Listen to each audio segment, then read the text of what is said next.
book says that, and then they sing it on a daily basis. So how can they say? See, बोलने वाला बोलेगा. Similarly, हाँ तो मैं allow किया. मैं कह रही हूँ तो बोल सकता है. You can say whatever, right? You have the freedom of speech. Of course, we all agree, and you are saying it. Yeah, but what does it really make sense So when the other side is not even saying कि मैं हिंदू बहुत अपना नहीं हिंदू हिंदू ही. first of all, there are many. See, the one thing I do talk about religious privilege in the book is because that's the atheistic blind spot. What happens is, let me explain this with an analogy. Now, this is a room. I'm assuming most of you are Astikas who have come for a Nastika's book launch. First of all, we should all clap for Hindu Dharma because in no other society this will happen. In no society. You know, the only forums that I have been thrown out in my life are atheist forums. The only forums where I've been thrown out. Because I was not angry enough at religion by their standards. So try and understand. Similarly, so how I explain this is, why is religion beautiful and something more than what people make it out to be is, over here I am a minority along with Abhijit. I am a minority who maybe either questions God or in my case, literally lives his life assuming there is none. I can't prove or disprove it, but I live my life assuming there is no God. I don't care about it. But at the same time, मेरी मौजें तब तक हैं जब तक आप लोग majority हो. That's my religious privilege. Now let me tell you a blind spot. पहले मैंने आपकी तारीफ की, अब मैं आपको बताता हूँ आपकी प्रॉब्लम क्या है. आप लोगों में से किसी को with due respect atheist होता क्या मालूम है? आपको उनके इमोशंस नहीं पता, what they go through with नहीं पता, और फिर आप assume करते रहते हो कि वो ये है, which is why we get funny questions like तू भगवान में नहीं मानता तो अच्छा बुरा तेरे को कैसे मालूम होता? You know, these kind of क्या तुझे नहीं पूछा कितनी बार पूछा तेरे? I mean these kinds of silly questions are asked all the time. वो एक बेचारा एक और है उधर उसको भी पूछा होगा. So I mean these kinds of questions are asked all the time to us.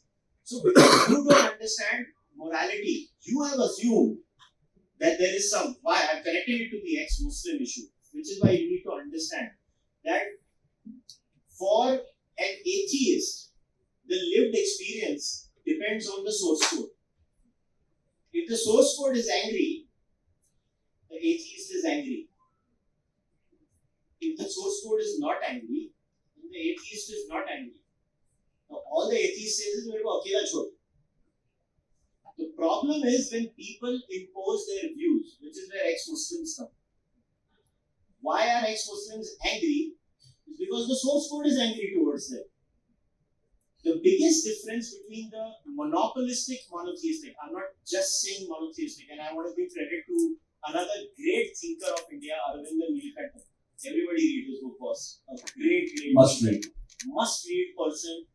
Where once I was having an offline conversation and Arvind said, we should stop saying monotheism. Zoroastrianism in many ways is proto-monotheism. Kind of monotheistic. It's proto-monotheistic. So, Arya Samaj is in many ways monotheistic or monistic.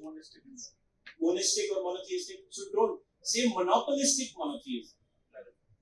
Monopolistic monotheism creates these problems in its source code itself.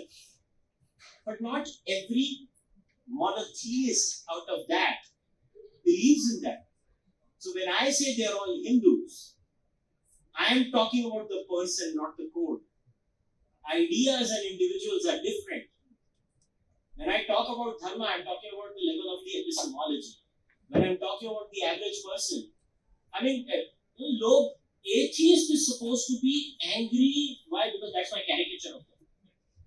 But the theist can drink evil. A Vaishnavite can consume onion and garlic when that suits them. But they are not a hypocrite. But they are not a hypocrite, ना. Modern parlance में कितने लोगों को hypocrite बोलोगे तुम लोग? तुम जाके उसको बोलोगे उसको जेल में डाल दे? नहीं बोलोगे ना. मगर किसी ने अगर ये कह दिया कि भगवान नहीं है और मैंने ये बोल दिया, sometimes pejoratively, उसको जेल में डाल दे.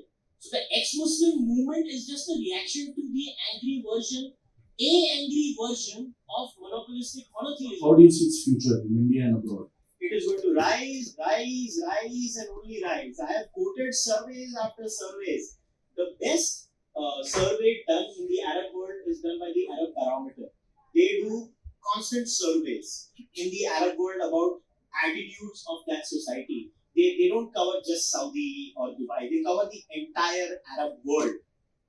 And by conservative estimates, conservative not in the religious sense, conservative as in safe, cautious sense, I think 10 to 11% are now just saying we're atheistic in the Arab world.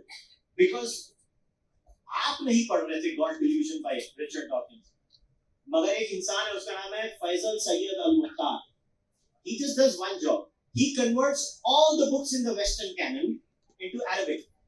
One of the books he converted was the God Delusion by Richard Dawkins. Just in the Arab world, the God Delusion has more than 10 million downloads.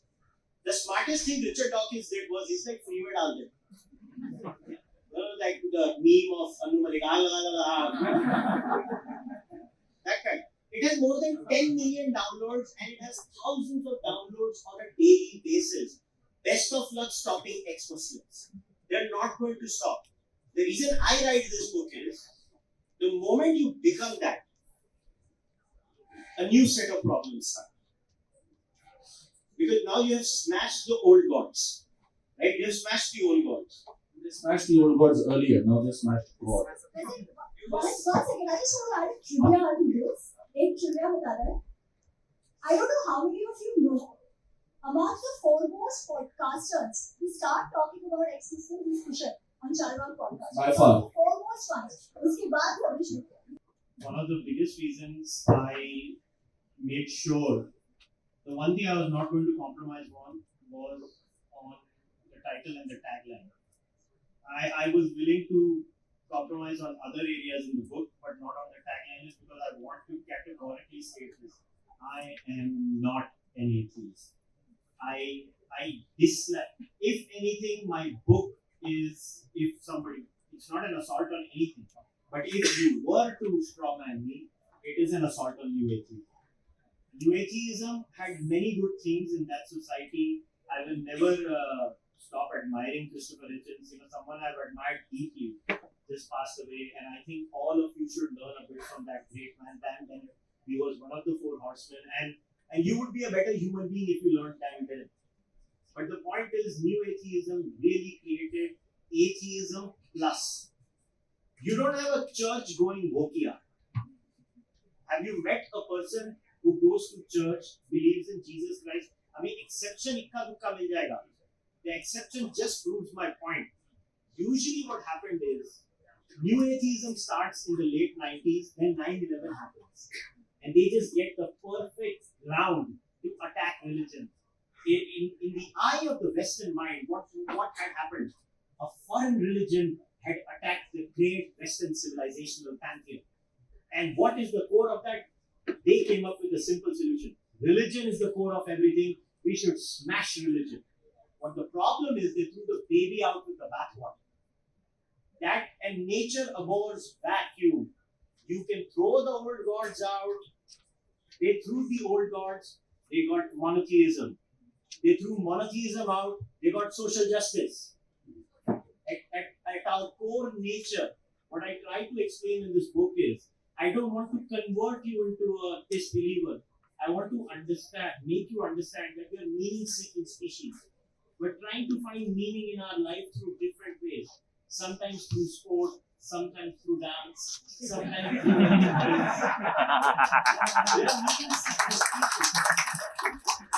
I want to now move to the next point. I want to bring Ami into this. A very important part of the book, of Kushal's book, is he talks about how scriptural literalism across traditions has often been used to target women. In fact, one particular criticism of religion, a narrow but a strong criticism, is that it is being invented by man to control women. He quotes Manusmriti, he talks about Sharia. I think Abhijit hinted at all kinds of. Let Abhi begin on this. and here I have mentioned about all kinds of burnings of witches in medieval Europe. So, how do you think a book like this, by at least injecting some skepticism, keeps the balance alive, so that one entire class of humanity is not relegated to second-class status?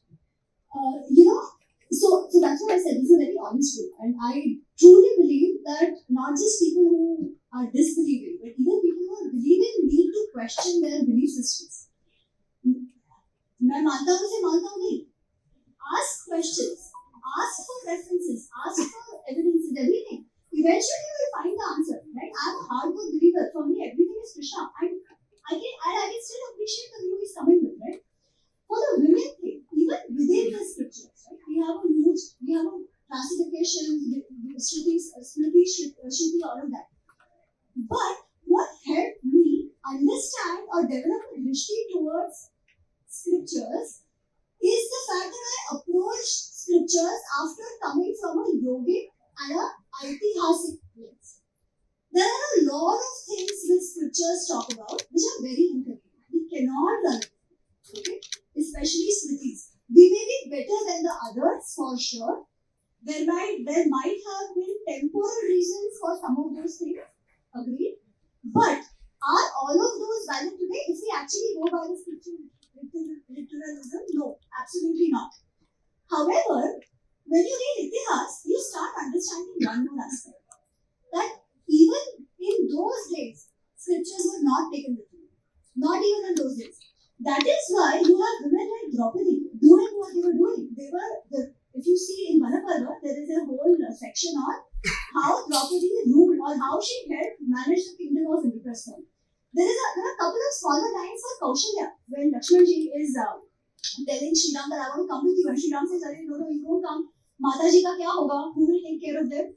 And Lakshmanji says, aap kya keh rahe ho? She can take care of thousands like me. Why? Because there are thousands of villages under her whose tax and money they come to her, right? We also see again from the more malign misogynist, जिसे कहा जाता है Valmiki Ramayan text, that when Shriram is going away, that time Vashishta actually says that, why will Sita go away? She'll sit here and rule, right? So you see a lot of examples of very, very empowered women who are making their point, who are doing what they want to do, who are very assertive, which you see throughout Itihas. This understanding of Abala Nari jo hai, that is not true for most of our heroines in our texts, right? So if they could do that in spite of whatever is written in the Smritis, it clearly means that likha to bahut kuch ho sakta hai, but in practice, the society was not that, right? So if tabhi bhi nahi tha, to abhi bhi kyun nahi hai, then why should I, whip the scriptures which were not even followed in those days? Also, some things may make sense, some things may not. The best part about our dharma is that it has never been imposed. So, clearly read it, understand it. If you don't find anything worthwhile, let it go. We have lived like that. And most importantly, we have examples going back in time. Can I take one example? Because this is not women related, but this is an example of one of the very controversial thing which happened recently. Shriram meat khate the nahi khate. We did a podcast on that as well, right? So I'm not going into that. But Short answer was yes. Mahabharat में ना, so आजकल दूसरा भी प्रश्न है कि did we have Pashubali, right? And there will be people, and I don't want to name some books which outright mistranslate mass, which outright mistranslate Bali. But it's very clear, if you are honest, that we had all of them. Now, does it mean क्योंकि तब था इसलिए अभी होना चाहिए? नहीं, I'm not making that case at all. In fact, that is why knowing the Itihas matters so much. Mahabharat में ना, towards the end, after the war has been won and all that, और एक यज्ञ करते हैं, Yudhishthir, Ashwamedh yajna, after everything has happened. And in that there is a Nevli ki katha वगैरह, and Nevla says कि this yajna did not have the merit of this old person who gave food to the Atithi. ऐसा कुछ है, not getting into that. So now the rishis are discussing कि why did he say that? That this huge yajna where so much it followed all the processes which included lot of पशु बलि. ठीक है, अश्वमेध मतलब अश्व का तो बलि लगता है, but also साथ साथ में पशु होते हैं जिनका बलि पशु जिनको कहा जाता है, उनका बलि चलता है. So there is a section of rishis who say it is because of uncalled for hinsa that was done for the Pashu. There is another section of rishis who say no, but the scripture says ये ऐसा ही है. Then they go back to history. So the rishis are discussing, they're taking reference of a previous time where a discussion around hinsa and ahimsa has happened. Okay. Then they come up, they give example of a Raja who took one side and went to Nark or something like that. The beauty of the discussion is it is left unanswered. Okay. It is left unanswered. So, what is the Hindu view on homosexuality? I think Abhijit, you were part of a case in the Supreme Court trying to, for example, legalize gay marriage within the Hindu Marriage Act. And I personally obviously believe that at least it should be legal within the Special Marriage Act. Hindu Marriage Act or not, the broader question of Uniform Civil Code is there. So, how we discussed other aspects of our personal lives here, more Abhijit. How does homosexuality enter the Hindu and discussion? Is it just one of those things where it's not remarked upon and it's accepted? And how does that inform or not inform your Hindu identity? We have some common friends here also, mutual who will find the topic interesting. पर देखो हम तो इसके बारे में बात कर रहे थे ना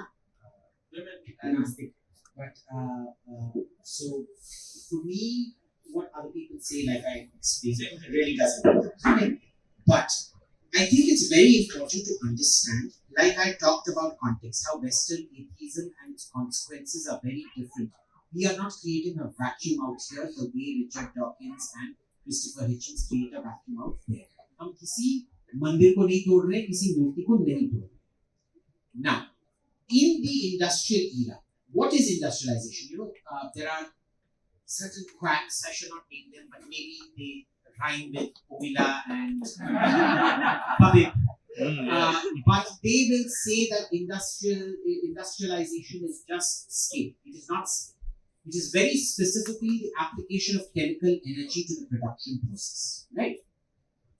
What that does is, a male forklift operator can lift the exact same weight and do the exact same thing as a female forklift operator because it's a machine doing it. It's just a finesse in being able to lift it and move it, etc., etc. Please don't give me jibes on female drivers, okay? I don't want to hear this. Even talking. But what ends up happening is, prior to this, we had to remember that physical differential in strength had a very, very profound impact on labor. Okay? Now, you look at religions. Some of them, the older ones, Hinduism, for example, is very much a Bronze Age product. Okay? You look at the Maya or Aztec religion, where we're still going around sacrificing human hearts and things like that. That is very much a Stone Age product.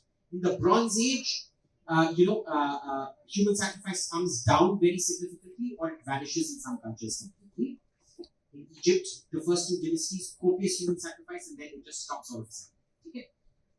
And you're looking at a Bronze Age text. In some cases, like Judaism, which are claimed to be Bronze Age, but are very clearly in the Iron Age. And the second axial religions like Zoroastrianism, Buddhism, Christianity and Islam, which are very deeply in the Iron Age, all of them had one thing in common. They all had to deal with this physical differential in power, the physical differential in labor, and it comes down very clearly to a separation of economies of scale and a separation of labor based on strength. Now, how do you reconcile Bronze or Iron Age documents to the Industrial Revolution? Bhai, kaam nahi karega na? How do you, in what sane stretch of mind? And this is why, if the Constitution is written and it's clear, why is there no automatic applicability? Why do you need a judge to then use an application of mind? Though, given the current state of the judiciary, I don't think we really think they apply their minds. So that's it. But you need a judge to apply their mind. Therefore, think. How do you apply certain things? I don't think there's any religious differentiation between a man and woman that can apply in the current day context. So I think the fundamental question that every religion needs to ask, see, for an atheist, for me, it's very easy, right? Because I don't accept the book, then I do accept the book. but I don't accept God. That's a different matter. Because I'm fundamentally a statist, and I believe even if God doesn't exist, you need religion to create that kind of social control in a sense, social order in that sense. Especially after you see how mad America has gone with all this. But that aside, you all need to think individually and come up with these solutions for yourself. Kya applicable hai, kya applicable nahi. Can you still exclude a menstruating woman from the kitchen or from the puja room, etc., etc., etc.? Personally, I think if it's a question of a God, it should apply, but should it apply to the kitchen? Well, that's the woman's choice to make. With a God, it's a certain set of beliefs that apply to him, that he is a bachelor God, and therefore it cannot apply to him because it's devotee. If you are devoted to him, you will not want to cross that line. And if you want to cross that barrier, you're probably not devoted. Okay? Or the myth and the legend or whatever it is. It's the same with Kamakhya and menstruation. Kamakhya is a goddess who menstruates. They will literally take the blood and smear it on the walls and things like that. Right? So you have to, by application of mind, hota hi nahi. And there's this, and I don't know how you will apply mind, because that entire 5, 10,000, 12,000 year period of the evolution of religion, actual advancement and growth was minuscule. You look at development during that phase, life expectancy, anything like that, it's like this. But after the Industrial Revolution, it goes like this. It's a completely new social reality. You can't do cut copy paste. So I just want to explain something conceptually. I've not come up with a better answer myself before. मेरा काम सिर्फ उंगल करना है इस subject में और कुछ नहीं. First of all, I want to state this categorically. अच्छा लगे, बुरा लगे किसी को. All religions give women a raw deal, whether you like it or not. They do. मैंने बाकी चीजें नहीं पढ़ी होंगी, टेक्स्ट मैंने सारी पढ़ी. आप मेरे से कितनी भी पुष्टि करना है कर लेना. मैं जाकिर नाइक के जैसे आपको चैप्टर एंड वर्स कोट करता रहूंगा. आपके पसंदीदा रिलीजन दिखने में भी सिमिलर होगी.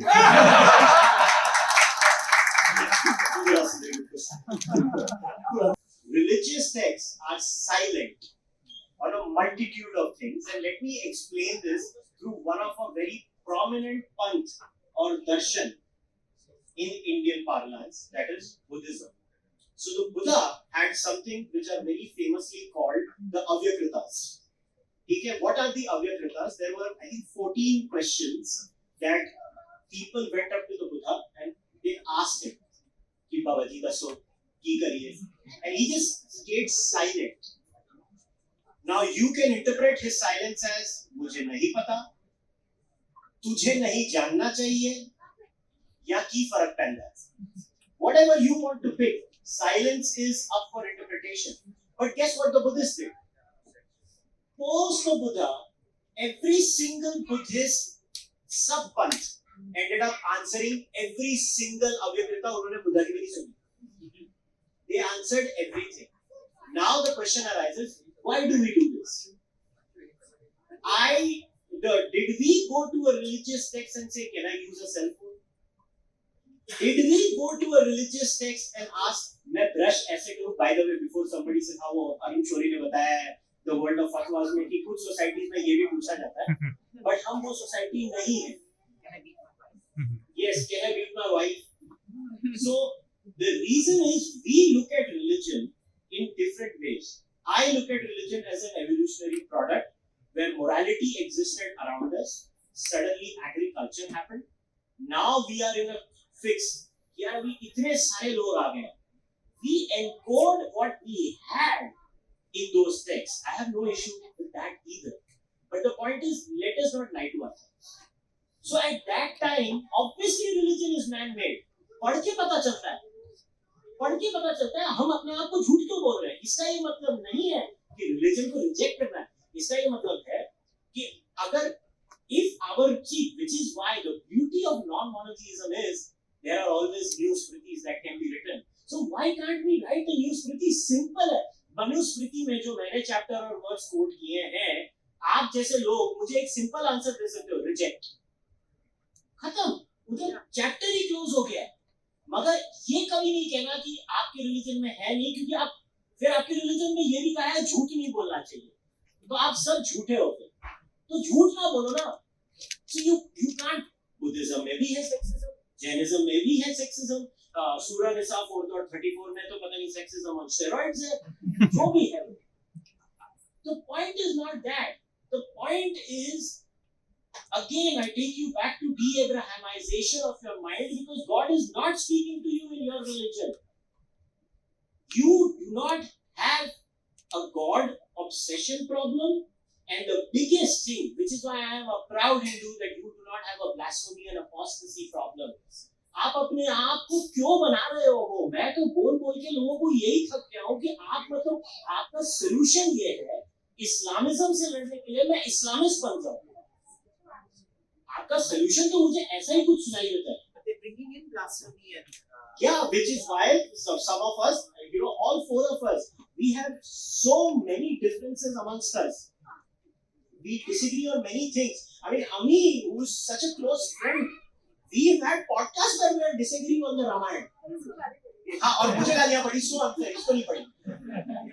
We had a very major disagreement on our podcast. But the point is, because both of us believe in mutual respect, we could still be friends. Why are we destroying the essence of our society? If the solution of our society is कि वो घटिया है तो मैं भी बन जाऊँ. I want questions, specific short questions. Please put your name and then the panel will try to answer. Once again, short, specific questions. and who is right? And who's directed at, and if it's not, you can just leave it at. Somebody will take it. Do we have my mic here? So let's start here, and then I'll try to cover as much as possible, which is why the request is short questions. Hello everyone. So I identify myself as a Jain/Hindu, and Welcome to the last week. so I'm born Jain, but I also vehemently practice Hinduism devoutly. However, I have also seen in recent times some Abrahamic faiths creeping into Hinduism, wherein people follow both the faiths simultaneously in some of my friends. So how would we classify them, because they themselves reject our Vedas. However, they also follow at the same time Hindu faith. So I would direct it at.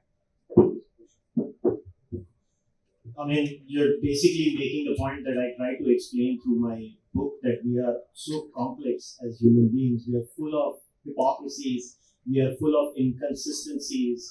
And you might be the most godless heathen, but trust me, when Sachin Tendulkar was on 99, मैं हिलता नहीं था. मैं नहीं हिलता था.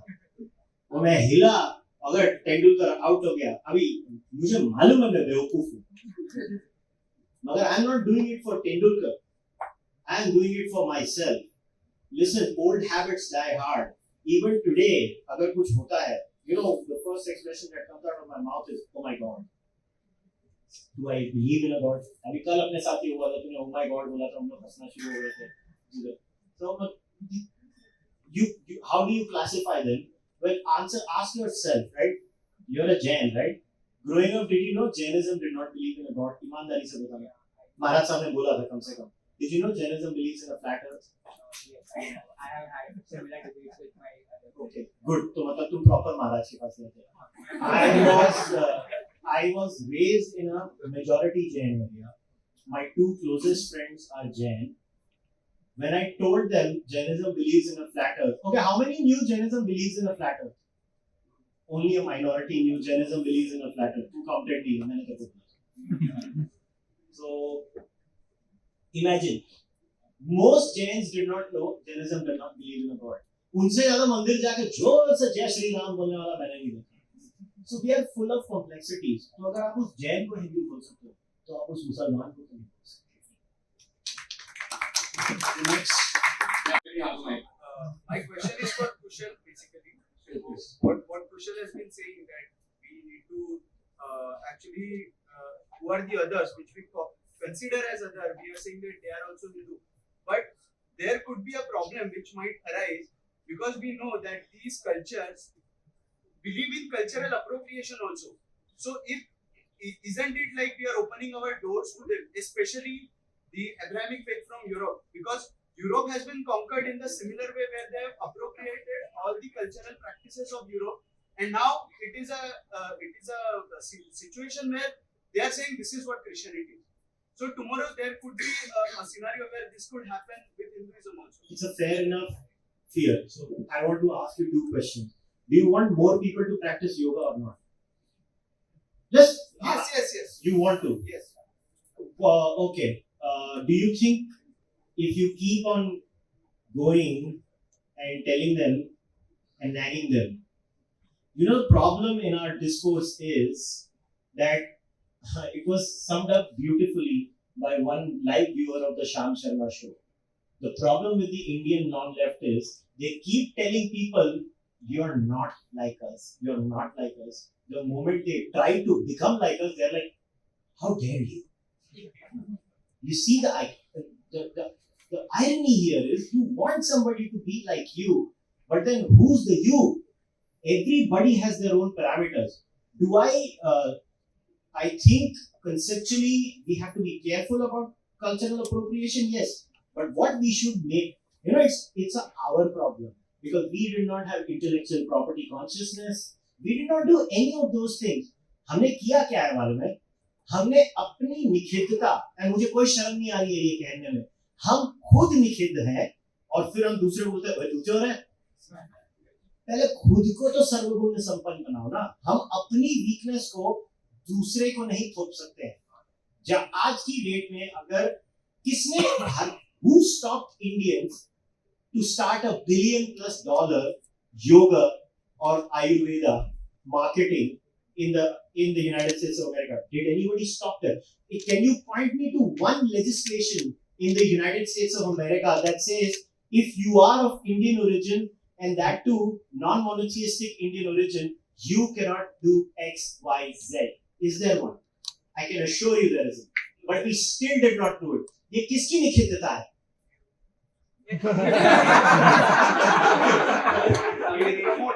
Okay, this question there. So, Namaskara. My father is an atheist.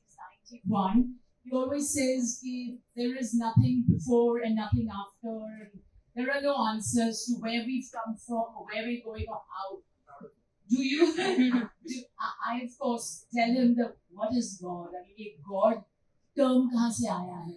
क्या है ये जो आप God बुला रहे हो? आपकी किताब में, पुस्तक में इसके कोई जवाब है? He says no. So, Binduji, the intention of my book, these are my close friends. A lot of you know me. Have I ever tried to convert anyone to my side of the aisle? Have I ever tried it? People, some of you are my members of my podcast too. There is a member there. Have I ever tried to convert you in the Manusmriti discussion? Sriram. I've never. I don't. Why would I bother to define something that I don't care about? Is my answer. I don't care. I don't live my life thinking there is a God. I think I'm a cluster of cells. I am here. Like I once told my wife, I was like, once I die, उसके बाद मेरे शरीर के साथ क्या करते हो? Honestly, I don't care. But there's no generation gap. You sound like my father.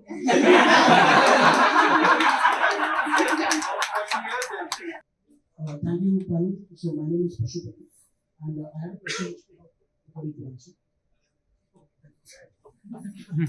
Yeah, so the question was, you were just pointing out that if one solution will, will invite 10 different problems. So the thing that I'm, just noticing is, since we're talking about ex-Muslims itself, so this notion of sort of rejecting the norm is almost like a tsunami in Europe as well as I believe in Iran as well, which maybe like 25-30% of the people will be against. Yeah. So if something like that happens in India as well, people like sort of start rejecting the traditional norms, etc. And we don't have something to replace it, and something like wokeism. So I understood your question. I answered it in detail in my book. Is हाँ संक्षेप में समझा देता हूँ। खरीदने के पहले उतना ही बताऊंगा ताकि खरीदना। पर पूरा मत समझाना। Appetizer. मैं आपको आंसर, आप एक भ्रम में हो बहुत बड़े कि आपका जो सर्वे कहता है 2011 का कि सिर्फ 3% हिंदू कहते हैं कि आई हैव नो रिलीजन, आप अपने आप को एक बहुत बड़े भ्रम में रखते हैं। आपको आइडिया नहीं है कितने डिसबिलीवर्स आपके बाजू में रहते हैं, क्योंकि आपका समाज कभी आपको डराता नहीं है, आपको धमकाता नहीं है। इसके लिए मेरे घर में भी जब सर्वे वाले आए थे और अभिजीत के घर में भी जब सर्वे वाले आए थे, हाँ, उसमें एथीस्ट का सेक्शन अलग होता है, मैं हिंदू कहता हूँ। करोड़ों हैं ऐसे, आप उस ग्रुप में नहीं रहते हो। मैं activist, see it is one thing being a nominal atheist, I am involved in atheist activism not inside India. यहाँ पे तो कुछ करना ही नहीं होता है। बेसिकली पाकिस्तान, मैंने कितनी बार मेरी पॉडकास्ट में भी, so it breaks my heart to narrate this story because it was a mother who did this to the son. उस लड़का, he comes out as an atheist accidentally, उसकी माँ जाके मुल्ले को कहती है पाकिस्तान में, वो भागता है घर से, वो कोई गांव में पंजाब के जाके छुप जाता है, वहां पे मौलवी उसको ढूंढते हैं, पहले उसको रेप किया है, यस, उसके बाद सिगरेट के बट्स लेके उसके हाथ में तौबा तौबा तौबा तौबा तौबा तौबा लिखा जाता है। इन लोगों को मैं बचाऊंगा। इसीलिए मेरे को बहुत गालियां पड़ी थी जब मैंने ये शब्द कहे थे कि मुझे एक ही सीए से मिला है कि सरकार ने एथीस्ट नहीं लिखा उसमें। मुझे बहुत दुख हुआ, क्योंकि मुझे मालूम है क्या होता है उन लोगों के साथ। आपको आइडिया नहीं है, हमको कुछ नहीं होता है। रसल पीटर्स का एक मैंने जोक बताया है, it's called white kids how they feel left out in multicultural classroom, because every time in a multicultural classroom white kids, मतलब ब्लैक गाय विल कम, अरे मेरी माँ ने तो क्या धोया मेरे को, फिर इंडियन आके बोलेगा अरे मेरे को तो उठा के पटक दिया, और बुरा बोलता है I was just grounded. India के जो एथीस्ट है ना, we are the white boys, हमको कुछ होता नहीं है। It's a serious question, sir. Serious question. So, okay, first of all, I'm really happy to see my brothers and sisters discussing such important topics.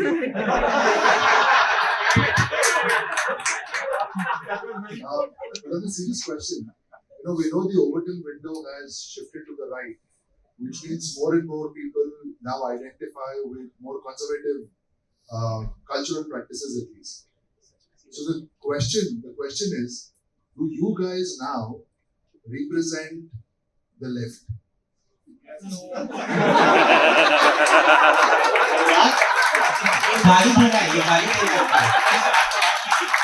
ये तो धोती खोल रहा है। On a very serious note, और हर्ष और मैं हमारी वीकली वॉक्स में ये पता नहीं कितनी बार राजगाड़ी में भी हम लोग यही बोल रहे थे, ये मैं, none of us are from the left. I know you identify as non-left. Non-left. But the question is if the centrist is so I am right-wing.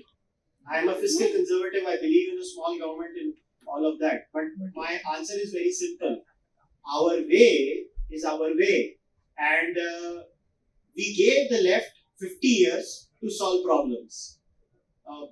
The one criticism that I have on my own of my book is I forgot to criticize Perrierism in my book. I think that was my mistake. I honestly believe, and I want to admit it over here. Yeah. Because the left gave us a one-sided solution. हमने anti-casteism left से छीन लिया है, because हमारा opposition to caste is truly opposition to caste. हमने feminism left से छीन लिया है, हम atheism भी left से छीनेंगे.